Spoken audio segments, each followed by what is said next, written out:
Good day everyone, I am Kenneth Munyakap. I am a student of UC MTC, Bachelor of Science in Marine Transportation. I am here in front of you to discuss about my understanding on MARPOL Annex 1 to Annex 4. Annex 1 entered into force on October 2, 1983. The prevention of oil spillage from ships and to keep the sea safer from oil pollution is mainly the responsibility of the ship's crew.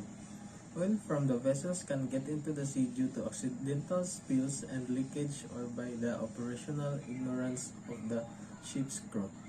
When oil spills into the water, it swiftly spreads across the surface, and the extent of contamination is determined by the relative density and content of the oil.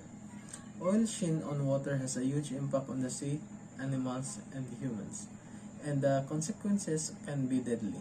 Any oil spill has an influence not just on the current marine environment, but also on marine species and the organic substrate along the coast. Annex 2 entered into force on April 6, 1987. To protect the environment by controlling operational pollution and reducing accidental pollution resulting from groundings and collisions from vessels carrying noxious liquid substances or NLS in bulk.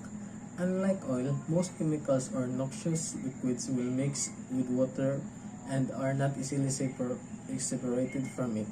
The main principle of Annex 2 is to dilute cargo residues in seawater to prescribed limits depending on their pollution hazard and facilitate distribution of discharges by utilizing the wake of the ship.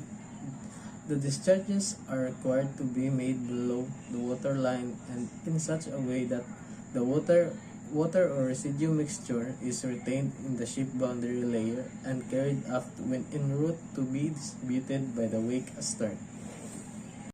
Annex 3 entered into force on July 1. It aims to prevent or minimize pollution of the marine environment by harmful substances in package forms. This includes freight containers, portable tanks or road and rail tank wagons, or other forms of containment specified in the schedule for harmful substances in the IMDG code. Annex 3 therefore sets out requirements for the packing, marking, labeling, documentation, stowage, quantity limitations, exceptions, and notification for preventing pollution by harmful substances. Annex 4 entered into force on September 27, 2003.